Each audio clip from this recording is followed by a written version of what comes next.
All right, let's take you now live to Prime Minister Justin Trudeau, who's making an announcement. Let's listen in. Than images from TV or the internet could show, especially because I got to meet people who were affected. People like Sean and Amy, who had a neighbor's roof from 2 blocks over fly through the air and slam into the side of their house. People like Mitch, who's worried about when he's going to be able to reopen his seafood shop and get back out on the water. People like Smokey in Porto Basque, who barely escaped from with his life as the waters tugged at and pulled away his home.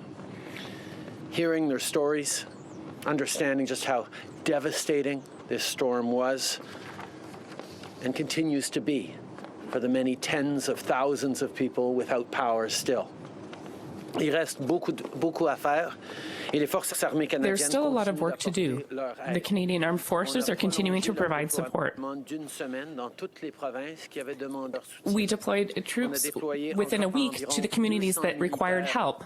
About an additional 200 Armed Forces members have been deployed to help with cleanup efforts. We will continue to be there to help people through these difficult times because that's what Canadians do. We're there for each other, and we will continue to be there for each other. Owners who are taking stock and thinking about how to rebuild. Thinking specifically about Barb, who I met last week in Stanley Bridge. She built her antique shop business over 25 years. Last week, when Hurricane Fiona hit, the force of the storm dragged the shop across the parking lot, destroying everything she had built in moments. Although there were still China figurines intact on shelves as they were brought across. Obviously, the water damage to record collections and other antiques was significant. And wondering how to rebuild, how to get the shop back to where it was before and prepare for the future was heavily on her and her husband's mind. Of course, she's not alone. Farmers saw their crops destroyed.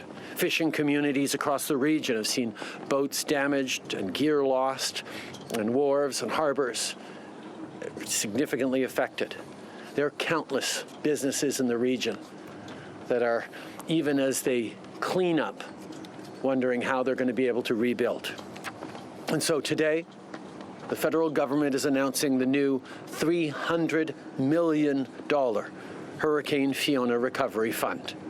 This fund will be administered through Atlantic Canada Opportunities Agency, ACOA, and Développement Économique Canada pour les Régions du Québec, DEC, as well as other federal departments. This funding will support projects to repair and rebuild storm-damaged critical infrastructure such as wharves, support the cleanup of fishing gear so that boats and marine life can once again safely navigate these waters, of course, help local businesses and communities rebuild and recover. In addition to this announcement, we also have measures that have already been put in place to assist people who have been affected by Hurricane Fiona. Through the Emergency Disaster Relief Fund and by working together with the provinces, and as I announced last week, we also have a tax lightening for affected companies. The community support and the strength, and as Darren put it, the resilience of Atlantic Canadians is well known. These are communities where people look out for each other, where people step up for each other, where we're there to help each other out. And I can tell you, Canadians from coast to coast to coast are worried about their fellow Canadians here in Atlantic Canada, and will continue to step up and support, because the community support that I've witnessed here on the East Coast gives me not just hope, but assurance that everything will be done to build back even stronger. You're doing what Canadians have always done, helping each other out, and the federal government will be there with you every step of the way. Later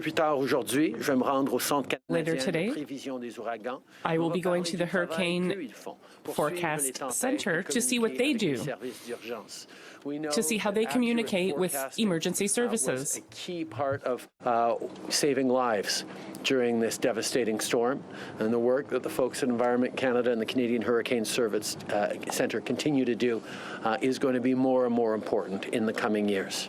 C'est un travail important qui va sauver des vies et nous important work will save lives and help us to be as prepared as possible so that we can act as we need to do, because these storms will unfortunately continue to intensify. Thank you. We now have time to take questions from media. We'll start with the question at the mic on my left. Yeah, hi, Preston Mulligan from CBC. Can you tell me who might be eligible for the funding, when it will be available, and how it will be delivered? This $300 million is there for supporting people rebuilding on any needs following Hurricane Fiona. We know that there are already programs in place, agricultural programs, disaster mitigation and financial assistance programs. This fund will be there for anyone who is not covered by any of the other programs. We are there to help people rebuild from Fiona, whether it be federal infrastructures, whether it be community infrastructure, whether it be people who are facing challenges from uninsured structural damage in their homes. We are there to help out. But I'm happy to turn it over to Jeanette Petitpas-Taylor, the Minister from ACOA, to give a little more details. Jeanette, please. Thank you, Prime Minister. Well, first and foremost, I have to say ACOA is extremely well positioned in order to coordinate this funding through the different provinces.